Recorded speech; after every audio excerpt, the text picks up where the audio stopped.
Hello दोस्तों। तो आज हम इस वीडियो में जानेंगे कि भारत की 5 पवित्र नदियां कौन सी है। तो 5वें स्थान पर है गोदावरी नदी। गोदावरी नदी पश्चिमी घाट से निकल पूर्वी घाट में जाती है। ये नासिक, नागपुर, औरंगाबाद और राजमुंद्री आदि क्षेत्रों से होकर गुजरती है।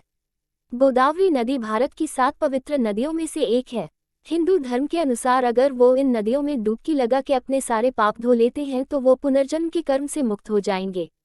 तो चौथे स्थान पर है श्रीपटना में निमिषंभा मंदिर के समीप बहती कावेरी नदी। कावेरी नदी भारत की मुख्य नदियों में से एक है, जहां लोग डुबकी लगा अपने पापों से पूर्ण मुक्ति पाते हैं। इसे दक्षिण भारत की गंगा भी कहा जाता है। कर्नाटक राज्य में कोडगु जिले के तालकावेरी से उत्पन्न हुई यह नदी श्रीपटना और शिवनासमुद्र होती हुई बंगाल की खाड़ी में जा मिलती है।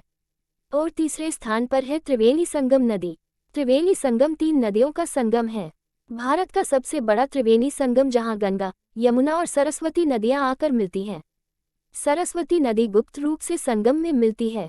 ये सबसे बड़े महासम्मेलन महाकुंभ की 4 स्थलियों में से एक है। और दूसरे स्थान पर है इलाहाबाद के पास बहती यमुना नदी। यमुना नदी हिंदू मान्यताओं और पौराणिक कथाओं के अनुसार यमुना नदी भगवान श्री कृष्ण की संगिनी थी। ये पवित्र नदी उत्तराखंड के चंपासार ग्लेशियर से बहती हुई भारत के अन्य राज्यों से गुजरती है।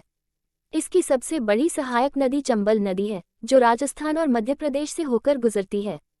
और पहले स्थान पर है गंगा नदी। गंगा नदी भारत की सबसे महत्वपूर्ण और सबसे बड़ी नदी है, जो हिमालय पर्वत से निकल भारत के विभिन्न राज्यों को सिंचित करती है। ये केवल देश की प्राकृतिक संपदा ही नहीं, जन जन की भावनात्मक आस्था का आधार भी है। लोग दूर दूर से हरिद्वार, जो गंगा नदी की मुख्य स्थली है, आते हैं और डुबकी लगा अपने सारे कर्मों की क्षमा याचना कर सारी दुविधाओं से मुक्ति पाते हैं। धार्मिक अवधारणाओं में गंगा नदी को देवी के रूप में भी निरूपित किया गया है।